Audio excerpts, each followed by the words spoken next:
everybody, and welcome back to the Velo Podcast. My name is Mike Levy, and today I've got UK editor Jim Cotton with me and European editor Andrew Hood, aka Hoodie, because on Saturday, July 5th, there's a little race in France called the Tour de France that starts, and we are here to talk about it.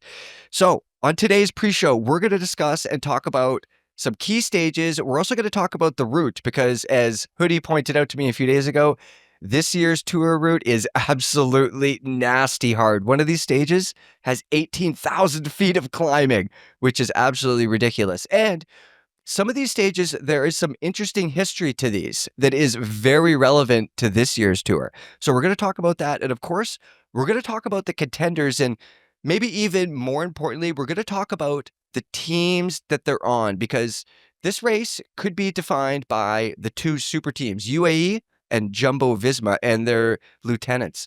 Imagine having a lieutenant that could probably win the whole race. And both teams have that kind of thing. So we're going to dig into that as well. Before we do, I also want to tell everybody we're going to be doing a daily Tour de France podcast. I don't know if Jim or Hoodie know this. This might be news to them, but every single day, I'm going to be doing a 10 to 30 minute recap. We're going to talk about what happened on the stage. I'm going to talk to a Velo editor, maybe on site at the Tour de France, maybe, we'll see how that goes, who's going to break down the stage for me and answer all my dumb questions about what happened that day. So stay tuned for our daily tour stage recaps. Whew. But today, guys, Andrew, let's start with you. How are you doing today? Feeling good. It's the pre-tour buzz starting to kick in a little bit. It hits kind of, get real busy, the classics, the Giro, the Dauphiné, the Tour de Suisse. It's all kind of a blur. Got this week or two now where you kind of just turn the switch on for the tour, and this is big time. It's time to buckle down and get busy. Yeah, exactly. This is my first year working with you guys and covering the tour via the podcast. But I have to say, I've been paying attention to the build up to this, the Dauphiné and the Giro and all these things, and it has felt like an avalanche coming behind us, slowly bearing down on us. So much content and coverage and racing. Jim, how has the avalanche been for you? It definitely is gathering momentum. I can feel it I can hear it boiling up behind me. The Dauphiné was a big, exciting week with, all the main Tour de France guys kind of facing off there. And now we're busy, Hoodie and I and all the team, prepping all the kind of exciting features and special kind of insights we're going to roll out through the tour. So I feel like my nerves are probably higher than, those of Vingegaard and Evenepoel right now. I just waiting for the carnage to start. Yeah. So much content on the way. It's a content avalanche, everybody. Hoodie, you've been in this game for a while. So this year, we sort of expect, I hope I'm wrong, but we sort of expect one of two guys to win from one of two teams, which, it isn't going to be a surprise if that happens. So in light of that, I wanted to ask you, all the years that you've been covering this thing, what is the biggest Tour de France surprise that you've experienced? The biggest I've ever experienced, man, there's many there. You can go back, it's interesting in the tour, in the history of the tour, you kind of get these dynasties that build out over the years. You get, one big rider dominates for a good part of a decade. And that it kind of happens in a regular kind of cadence within the tour. I think right now we're kind of in this kind of parentheses a little bit with Pogačar and Vingegaard kind of being equal. But over the years, it was then Inderride, and then you can count Armstrong, you can count the Team Sky. And it's those in-between years that are the kind of the most interesting, those years that maybe a guy like Cadel Evans can win, or a Carlos Sastre, a surprise winner that no one really expected to win, and they maybe win just one time, Vincenzo Nibali, riders like that. Those are always kind of the tours that stand out for me, because otherwise, getting into a one team, one rider who just dominates the conversation. And what's unique about now is at least we have two riders that are kind of at the same level. I mean, we talk about the big four, the Remco and Roglic are there as well. So it's kind of unique now that we actually have a lot of really good riders that actually could win. But I think, typically there's always been that kind of dominant team, dominant rider. So it's those shoulder years that are the most interesting for me. I like that you said shoulder years because I was actually, as you were telling me that, I was thinking like the shoulder season, like it's hot all summer. It's really nice, but it's like, man, I'm ready for a change. And then you get those days in between where it's like it's rainy, it might be rainy, it might be warm, might be not. Those are the interesting days. And it's the same way with what you just said. Yeah, for sure. Jim, what about you? You think back all these years, what is the most interesting, what is the most surprised you've ever been covering this crazy ass race?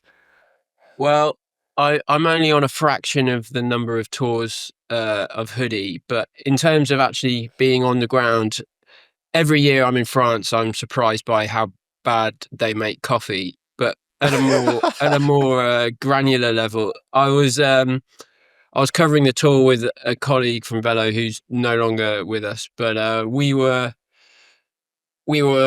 got caught in a massive traffic jam in a tunnel that passes underneath the Alps from Italy into France. And it was the day in 2023 when Pogacar kind of cracked completely on the Granon. And we were stuck in this tunnel for about an hour without any signal. And when we came out and we checked all the updates on the race, like everything had exploded, like Pogacar was like a minute back, Wout van Aert was like up the road, and like the whole race had completely changed while we were out of signal. So there was this like mad drive to get to the finish in time to stitch together all the pieces. And that stage up to the Col de Granon is of Pogacar's kind of career. It's one of the defining moments that will always kind of be on his resume. Yeah. It's almost like he ate one too few Mars bars that day, eh? Absolutely. Yeah. I think part of that route, we're going to get into the route here in a few minutes, but stage 18, Jim, I think we're going to be going up the same climb where Jonas put time on Poggi in 2023. I think that's the day with 18,000 feet of climbing, isn't it? Well, it's the day you're talking about is actually to the Col de la Loze, which is where Pogacar cracked the year after in 2024. Oh shit! Okay. No, in 2023. Sorry. The year I was talking about was 2022, but the year you're talking about is the Col de la Loze, yeah. And that does reappear. Pogacar's kryptonite reappears this year on stage 18 in the 18,000 feet climbing kind of queen stage in the Alps. So that'll be one to watch, definitely. Most people I know don't do 18,000 feet of climbing in a month of riding. Like, depending on where you live, like, what the hell? That's insane. So let's just dig into the course first. We'll get the riders and the teams a little bit later. Hoodie, a few days ago, I asked you what the biggest talking points besides Jonas versus Poggi and UAE versus Jumbo-Visma, and you said the course is bloody hard. And geez, so the first 2 weeks, mostly flat, but fairly technical. Then they're going to go into the Pyrenees. So let's start with those first 2 weeks. Hoodie, we're going to be in northern France, flattish, but it's definitely going to be exciting and interesting. It really will be. A lot of times when you first see the tour roll out, you just kind of get a big picture view of the course. It's only really until you start to dig in and study each stage that you realize how hard I think this Tour de France really is. I remember last year when it first came out, everyone thought, wow, this is like a Tour de France route from 2002 where it's just going to be 10 sprint stages, and then we'll get 2 or 3 big days in the Pyrenees and the Alps, and then game over. But having had to write some stage previews in the last couple of days, really get a chance to dig into these profiles, man. It is hard. There's never a flat road in France. I mean, people talk about a flat stage, but there's never a flat road. And there's always going to be hills, always elevation. And then some of these stages are really packed in with quite a few of these hard, punchy climbs that are featured up in, Normandie, Brittany, the Massif Central. All this stuff comes packed in really before the first rest day, the first 10, 11 days of racing, plus a big time trial in there. So I think there's going to be a lot of, as Jim said, carnage. We're hoping that we can get through this first part of this section of this race without having someone of the big favorites just wipe out and crash. That almost always happens in every tour. Fingers crossed that won't happen this year, because I think if a big rider like Vingegaard or Roglic or even Remco, or God forbid, even Pogacar, are out of the picture before the race even hits the climbs, that'd be a big loss for the tour. But there's a lot of very hard and technical stages in this first part of the tour, which is good because it's going to actually ratchet up the nerves and give riders like Van der Poel, who is one of everybody's favorite riders, who's been kind of blocked out of the tour the last couple of years, hasn't really had the kind of terrain he needs to win a stage. And there's a couple of days that are perfect for Van der Poel, for Van Aert to get out there, maybe Alaphilippe, some of these kind of classic type riders to get a chance to really win a stage, plus a few sprints. I mean, I'm still old school. I still love a good bunch sprint. And I think there's about four days in this first half, 5 days maybe, that are good for the sprints. So there's going to be plenty going on in this first half of the tour. Yeah. Jim, go ahead. And I would add as well that those hilly stages, like through Normandy and Brittany, which Hoodie mentioned, which are prime, Wout van Aert territory, you can't really overlook the fact that GC races now are not GC races of like Chris Froome. There's no ruling out that Pogacar could attack, for example, on one of these. If he sees an advantage that's possible, these guys are really aggressive now, and if they see the chance to get early gains, there's always the argument about getting the yellow jersey too early and things like this. But I wouldn't say that because they're not mountains, there's not the potential for GC like attacking in these first 10 days. Yeah, I think I might be wrong here, but it feels like we're past the point where the prospective yellow jersey people are just trying to stay safe. Like, they're obviously just trying to stay safe as well. It's like classic after classic after classic before they even get to the mountain stages. But like, as we've seen recently in other stage races, these overall GC riders, they're almost riding like they have something to prove before they even get to the mountain stages, which makes it real exciting for sure.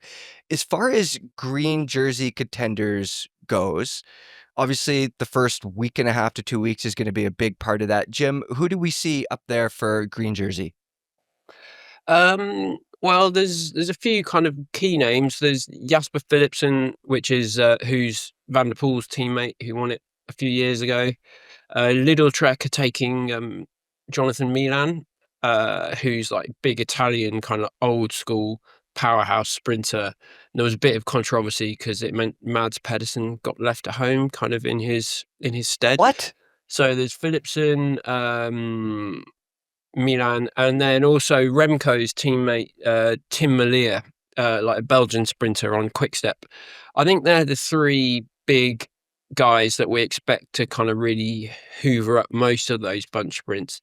But it'll be interesting because Merlier, for example, he's on a team where half, if not more, of the team will be climbers for Remco.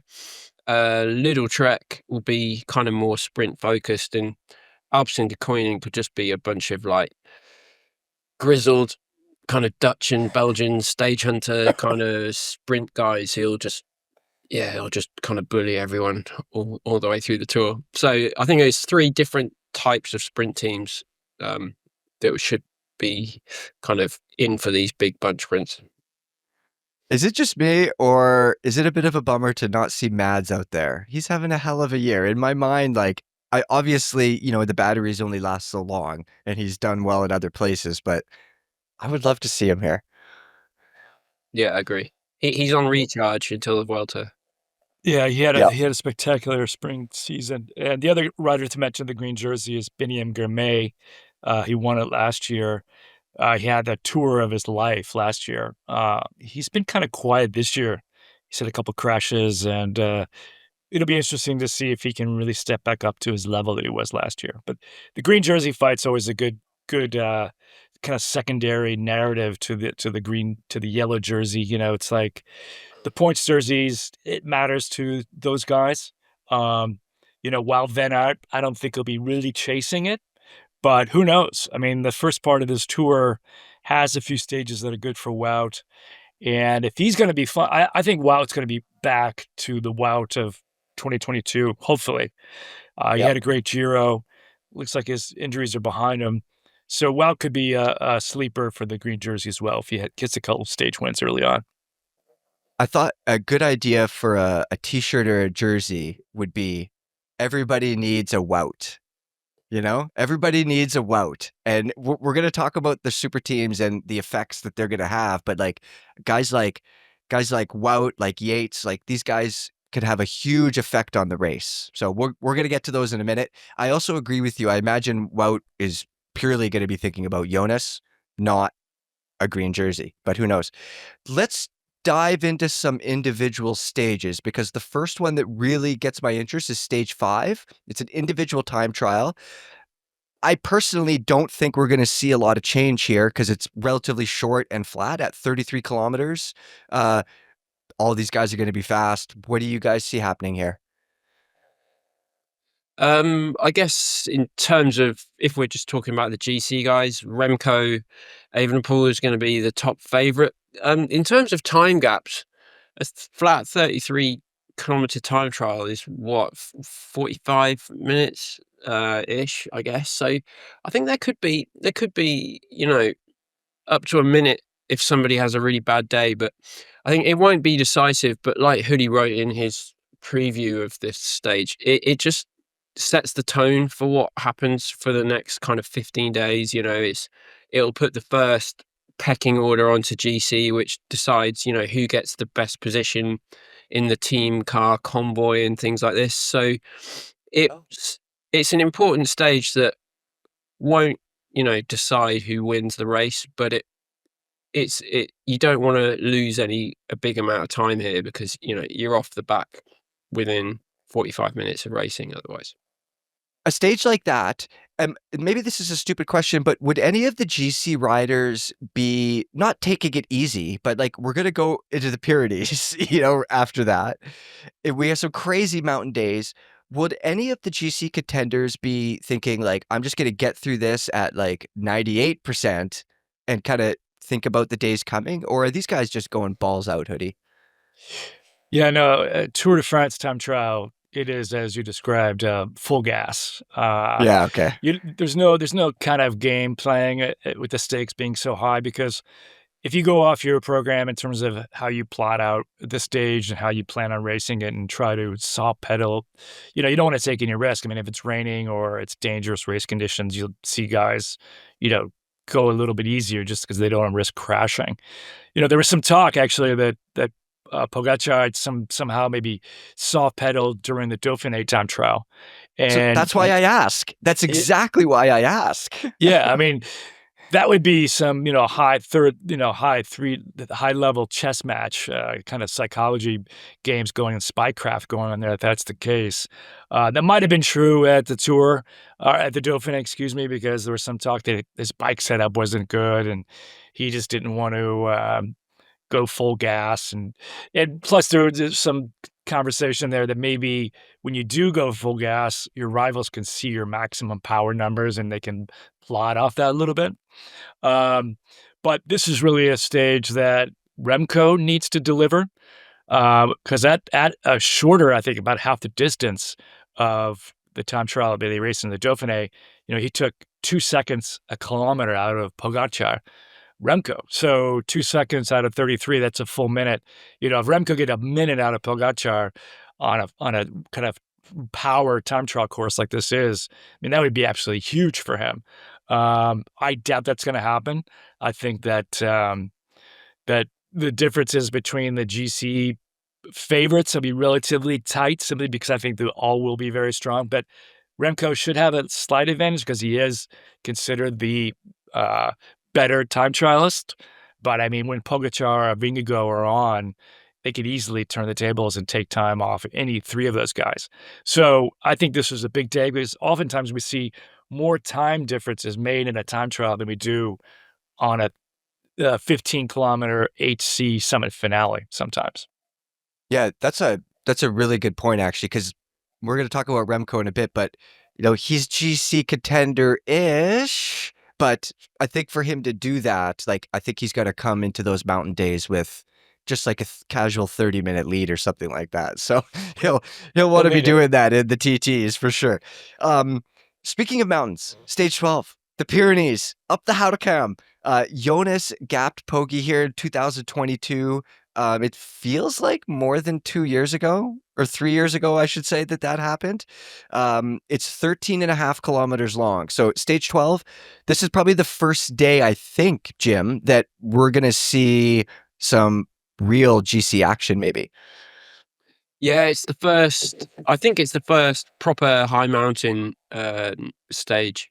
And there's it's more than just the Houtecam, because there's a few climbs before it, which I think you find sometimes if you have a stage which is flat and then one mountain at the finish, it's not, the legs aren't sort of beat up enough in the summit finish to make kind of a difference. But when there's a few little appetizers before, and the Houtecam is hard enough, that it should really show who's got the legs to wear yellow into Paris. It's always interesting to see the first big high mountain finish. But I think I would say that the third, there's 3 stages in the Pyrenees. I would say the third one, which is like the kind of old school stage with like 4 big climbs, I think that one might be the most important of the 3 in the Pyrenees, at least. But the Alpine stages are the kings of this year's race. Yeah. Stage 14, that's the third big day in the Pyrenees that you're talking about.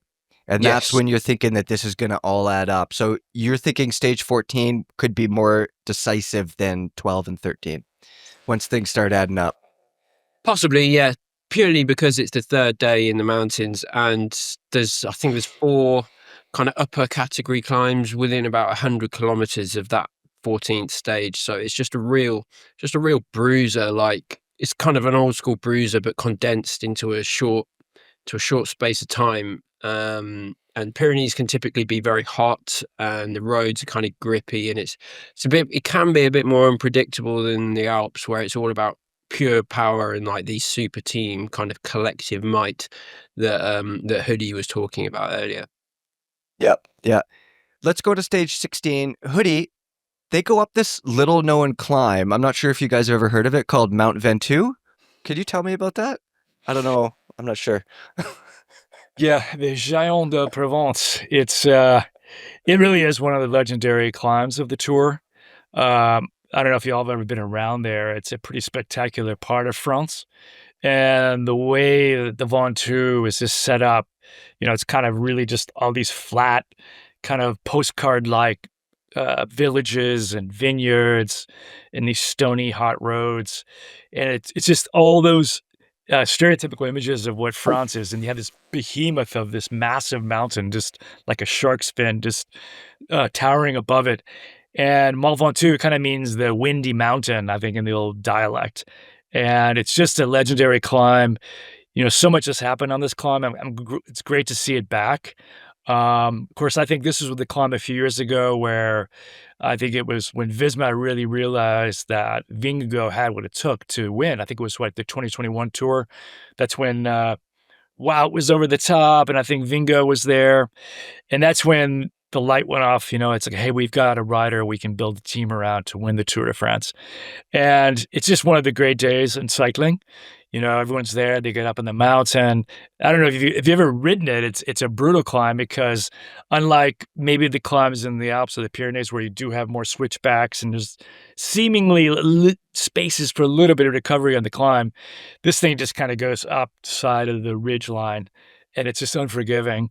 And, of course, it's the climb that is so hard that it killed a man, which was the British Tom Simpson rider back in the 60s. Just an epic stage, fantastic beyond words. it's always the theater of the tour comes together. I'm looking forward to the stage because it's in between the Pyrenees and the Alps. Typically, a breakaway might try to challenge for it, but it's like the big names want to have their names on that winners list for these prestigious stages, summit finales like this. So it's going to be a pokey show with Vingo, hopefully slugging it out with them on the way to the top. Jim, I'm not going to hold you to it. What is the finish of Mount Ventoux like?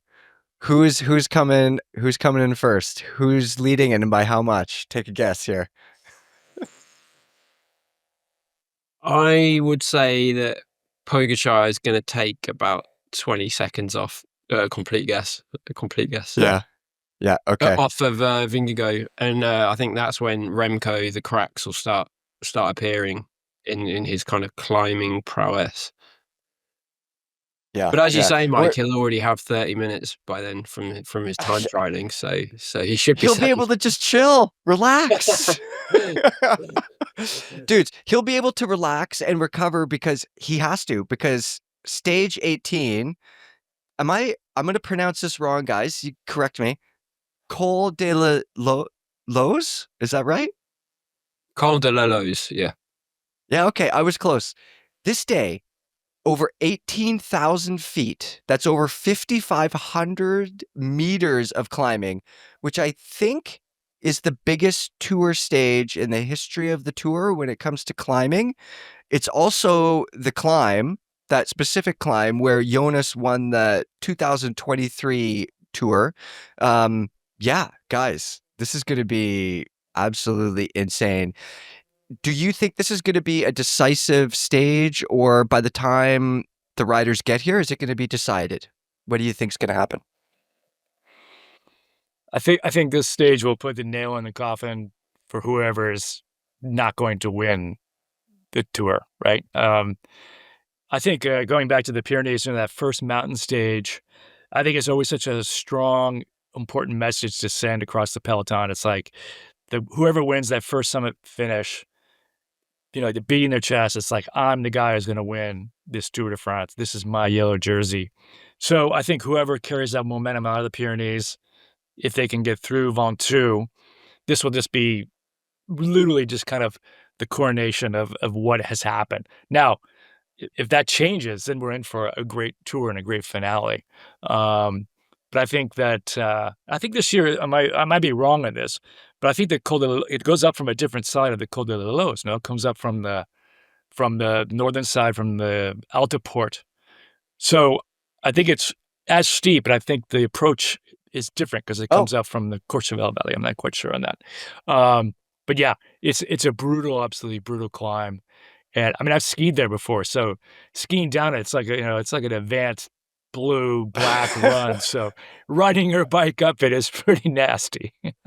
That climb, I'm not sure if it's the side that Hoodie is referring to or that they're racing, but this climb was made out of a ski slope. When it didn't feature in the tour until like 2021, and that was basically because the region of Courchevel or whoever, they just tarmacked basically a black run. And so it's just made this road, this like strip of brand new tarmac, which is like 25% plus for kilometers. And like it's one of these ones where, all the peloton is like, how dare they make this climb? And yeah, literally is like a ski slope. That's what I was going to ask you guys actually is, have you heard any riders sort of being like, what the heck? Like, guys, we're not robots. We can't get up here. And also, like, a climb like that, if I was a green jersey contender, I might be a little bummed to see something like that. Am I out to lunch? Yeah, absolutely. These heavy sprinters will just look at stage 18 and just be, they won't be sleeping much the night before. They're going to have to, call on every one of their domestiques to shepherd them in. And there's every tour, there's always at least one story of, this heroic fight against the broom wagon. Like a few years ago, it was Cavendish who came in the green jersey with 4 or 5 of his quick step guys, like pulling him, or Astana guys, apologies. And there'll definitely be one. There'll be the race against the time clock on stage 18 for sure. 18,000 feet, everybody. Just another day at the tour. No biggie. Those time cut stories make the day longer for when you're on the ground because, the time cut's a percentage of the winner's time. So sometimes in these long 5-6 hour stages, the time cut might be 30 minutes, 45 minutes. So, you'll be at the finish line. All the riders will come across. Everyone will be already in the showers and in the bus and taking off. And then everyone's like looking at their watch, waiting for Cavendish or whoever it is to climb up the mountain and the race against the time cut. So it's usually some pretty good drama there sometimes. So hold on here. I want to grab onto something you just said there. The time cut behind the finishers, it's a percentage. It could be 30, 40 minutes. So even the slowest climbing sprinters are coming in at the end of this day, only 30 to 40 minutes back, which I think is remarkable because when I do a bike race, if it's a long bike race, like oftentimes I'm getting beat by many hours. So for these guys to come in even that close, I didn't realize the time cut was that like relatively short, to be honest. Cool. Tour de France sprinters will beat any amateur in a mountain race, in a local mountain race by kilometers. It's amazing how high the level, actually the difference in level between weekend warriors like us and even like a slow climbing sprinter is. It's just unfathomable. If you see them on the road, even like the gruppettos, they're moving so fast. It's like, it's hard to wrap your head around it. Yeah, exactly. Like national champion domestique water bottle getters. I don't think some people that aren't really in it don't realize how fast the slowest guys are. Yeah. Hey, let's talk about the riders. And obviously the big question here is Poggi versus Jonas. That's like the main story. And I just want to start this discussion off by asking you one question that I'm absolutely going to hold you to, and we're going to revisit when the tour is over. Hoodie, if you had to bet your thumbs, if you win, you get to keep your thumbs, and if you lose, both thumbs are gone. Poggi or Jonas? If it was my thumbs, you got to go with Poggi.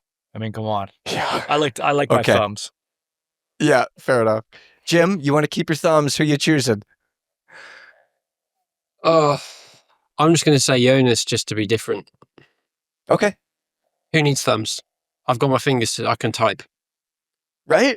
Yeah, you can do those tour updates still. You can peck like a bird. I'll just be 20% slower now. I've got 2 less fingers. Yeah. It's hard to hold a beer without a thumb, though. Yeah, I'll find a way. One of those beer hats. Hoodie, would you view it as an upset if Jonas beat Poggi? An upset? No, not at all. I mean, he is the only rider really at that level.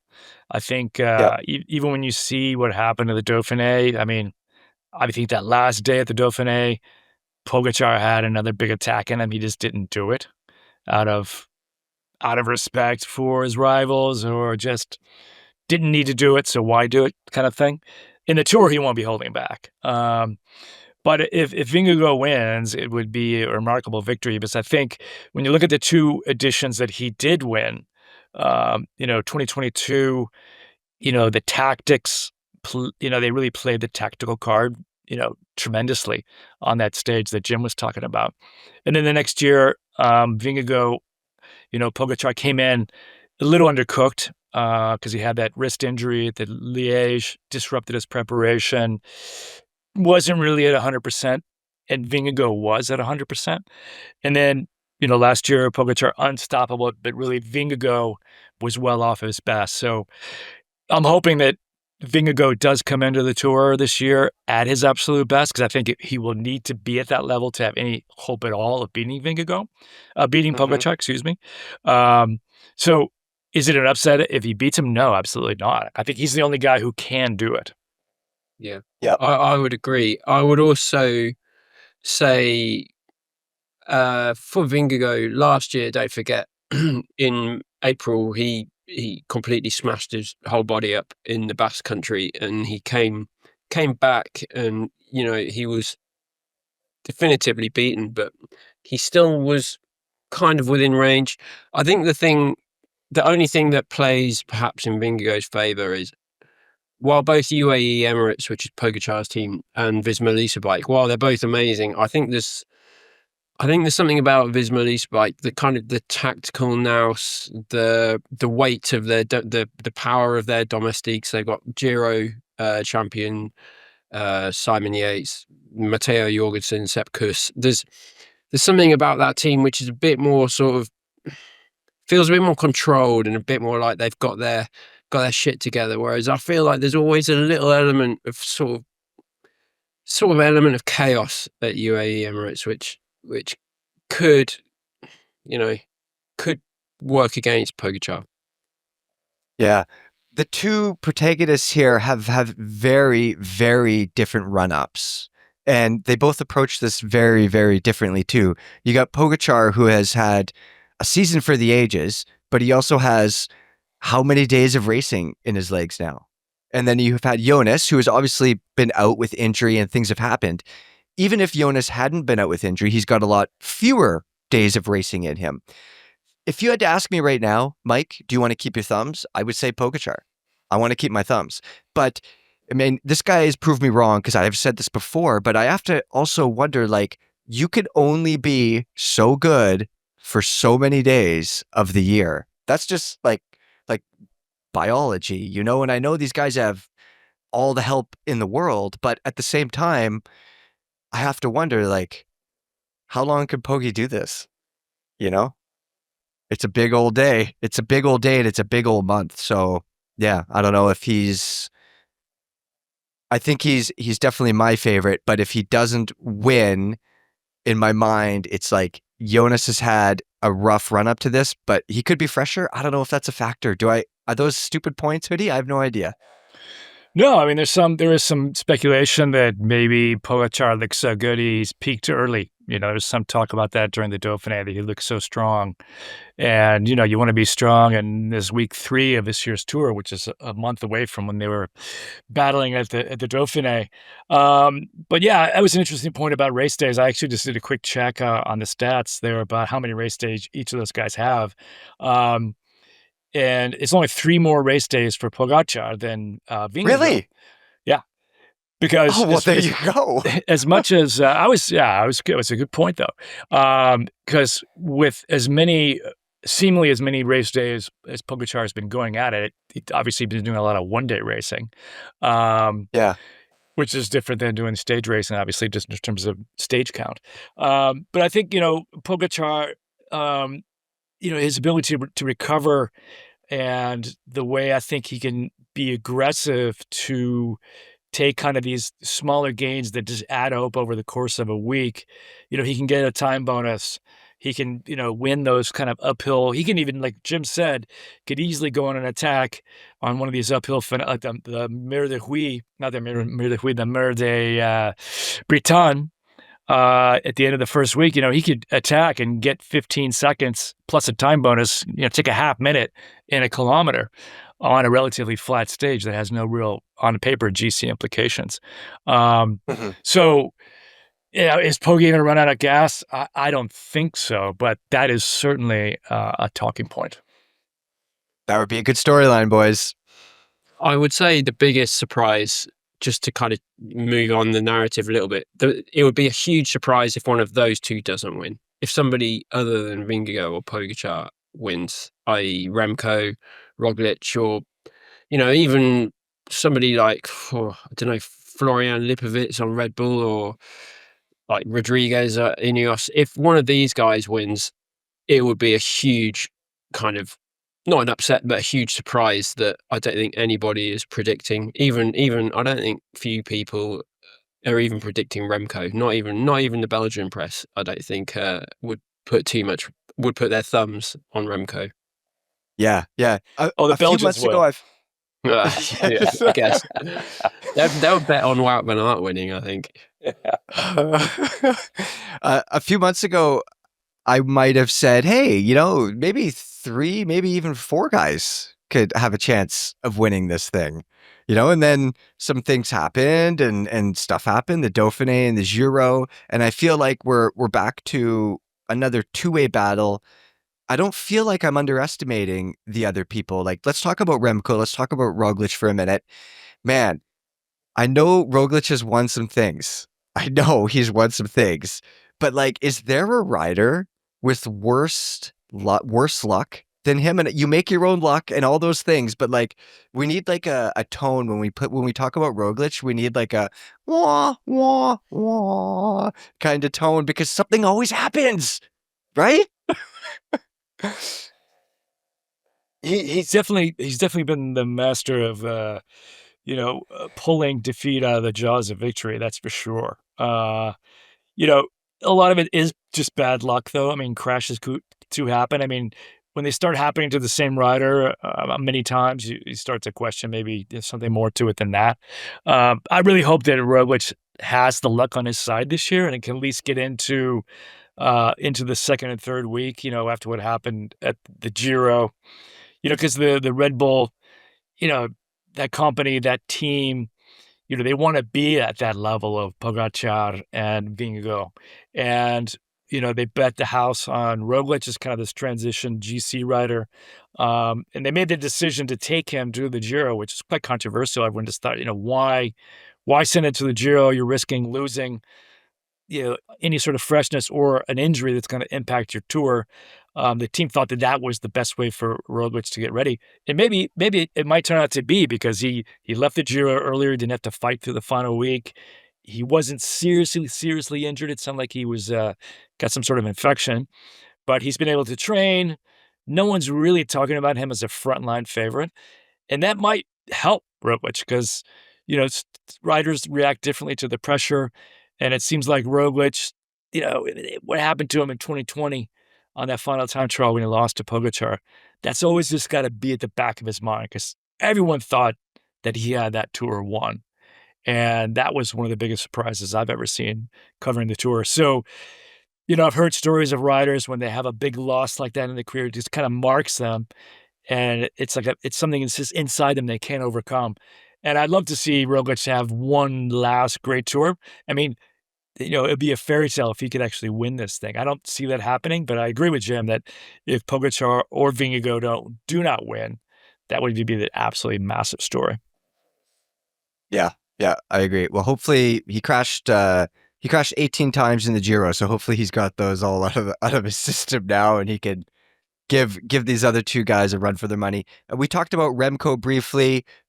We expect him to do some damage in the time trials, but I think we're both in agreement for the GC. He's probably a bit back behind the two main protagonists. Hey, Jim?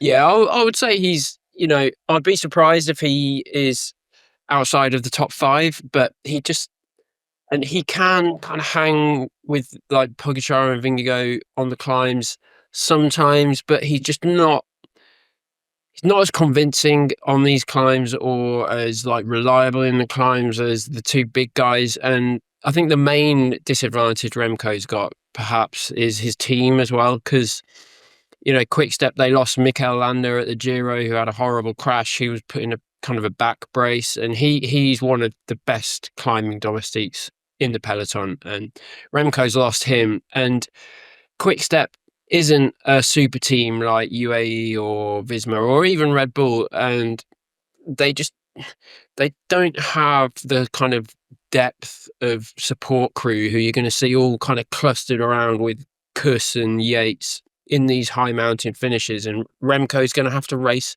kind of on his own quite a lot, I think. And when the Tour gets, deep into these 35, 40 degree kind of high mountain stages in the Alps and things, and it's stage 18, I just think he's going to be under a lot of pressure to do a lot on his own.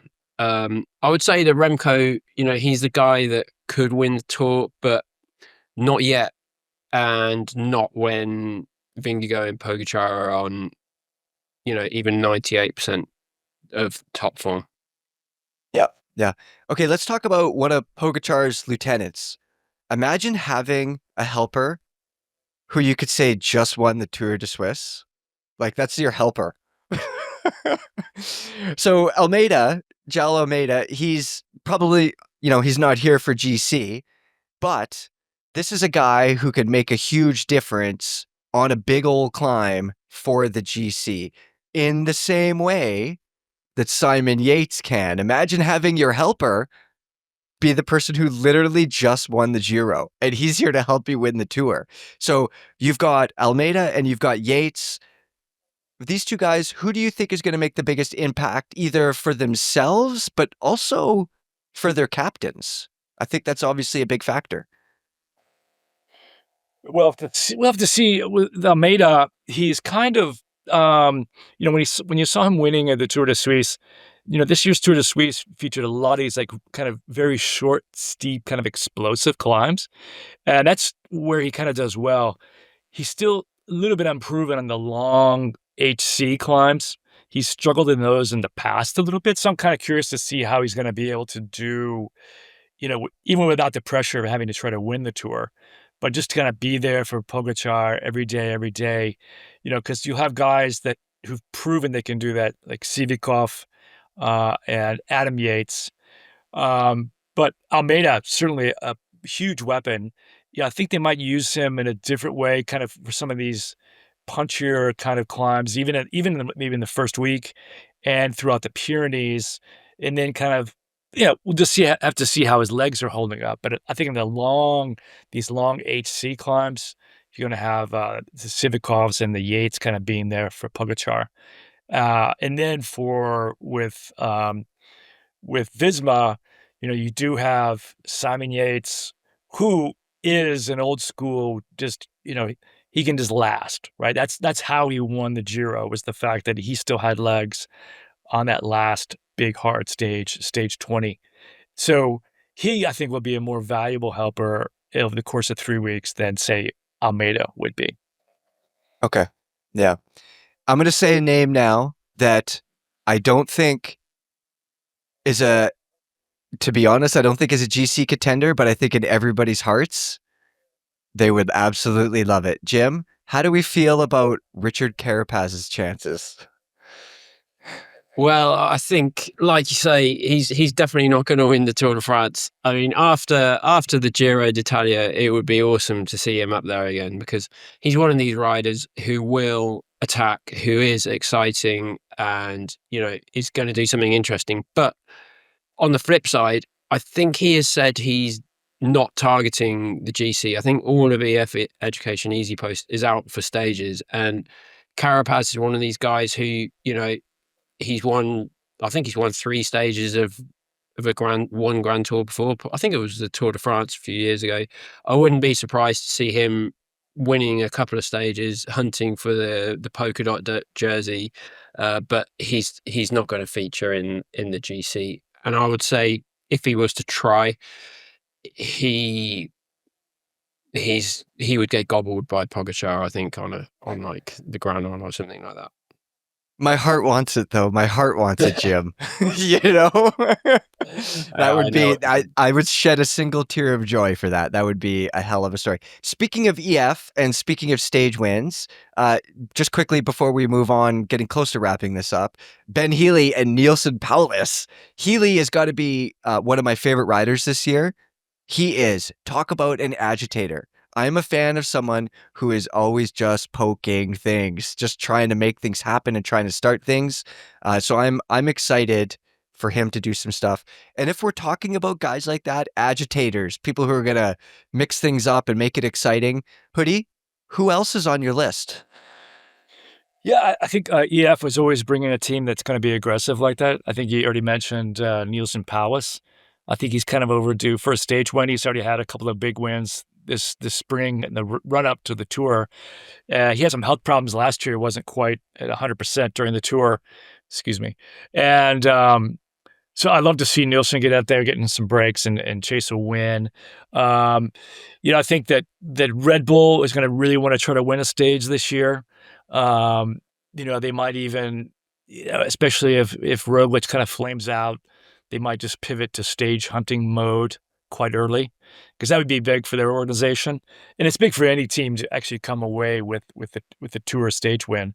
I think you're going to see Tudor out there. I think with Alaphilippe and Hirschi and some of the other guys they have there, really trying to Mm-hmm. win a stage.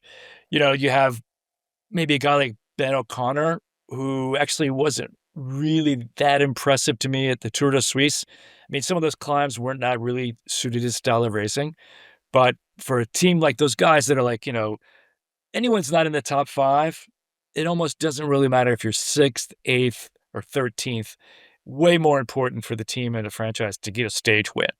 So once you get out of those top couple of teams, couple of GC guys, it's like almost any of those big guys, the Carapaz, Ben O'Connor, Oscar Only, any of these guys, if they could Mm-hmm. get a stage win, that would just be absolutely huge for them and huge for their teams. The Yeah. problem is it's pretty hard to win in the breakaway these days, because especially the GC is not really wrapped up, the GC guys will still be racing to get the time to make the differences, as well as, I mean, last year, how many? I think there was at least 2 breakaways I could think of that Pogačar just hoovered up because he was just so Yeah. strong and he was not going to not go for the stage win. I think Jorgensen got caught that one day, and there was another day, I think, where, other circumstances, the break might have gone away. But the way Pogačar races, he races to win every day. And fair enough, man. It's like the Tour de France. You're not going to just give away a stage win. Yeah. Yeah. Exactly.